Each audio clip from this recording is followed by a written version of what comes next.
The problem I've been saying for a long time, I've been putting tankless in for 17 years, and I've always said that tankless water heaters save energy, but they waste water.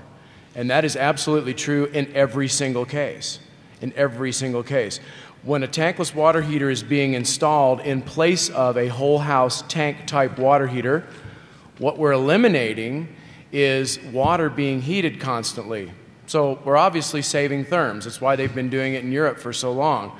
No matter what the situation, you're going to save energy. Oddly enough, the more people there are in the house, the less energy we're going to save. So I'll say that again in a different way. Less people in the house, more energy is going to be saved. Because a tank type water heater is how efficient if no one's there to use it? Can you say 0?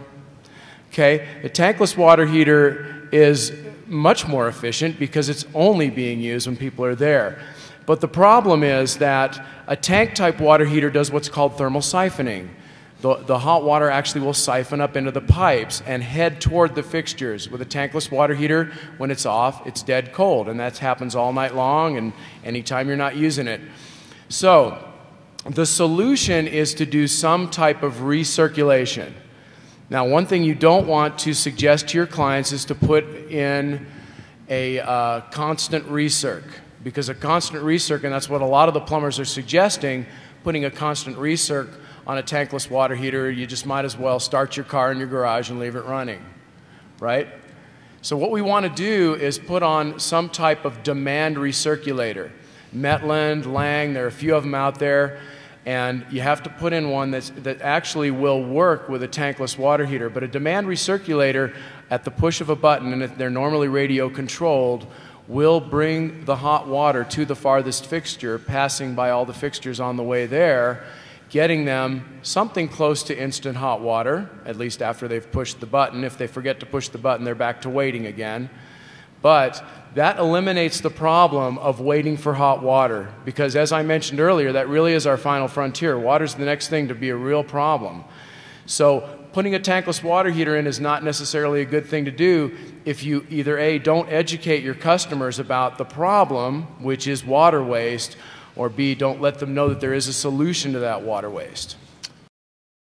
We've worked on a couple projects with people with tankless water heaters where they've installed small electric point-of-use water heaters underneath a sink of a master bath or the like. Those can be energy hogs if they're not controlled properly, but ones that we've looked at and have found that only cost a couple $100, and if there actually happens to be an outlet already underneath the sink, as we had in this one house recently, it didn't require any electrician to be in. We need a plumber still, but the costs were not bad to install it. But it had a thermocouple sensor on it that would read the water coming in the pipeline, coming up from down below, and it took a couple minutes where this would run at 1,200 watts of energy, which is like a hair dryer, which if you did that a lot, it would add up pretty fast. But for a couple minutes until the water got to 95 degrees, and then it shuts itself off. And so it's just there to stop that waste of water and give people instantaneous hot water. The Metland systems and the like are great, but this, I would admit, is even proving to be a better approach as far as giving someone the satisfaction of immediate hot water and yet very little energy impact because of how little it's being used. So.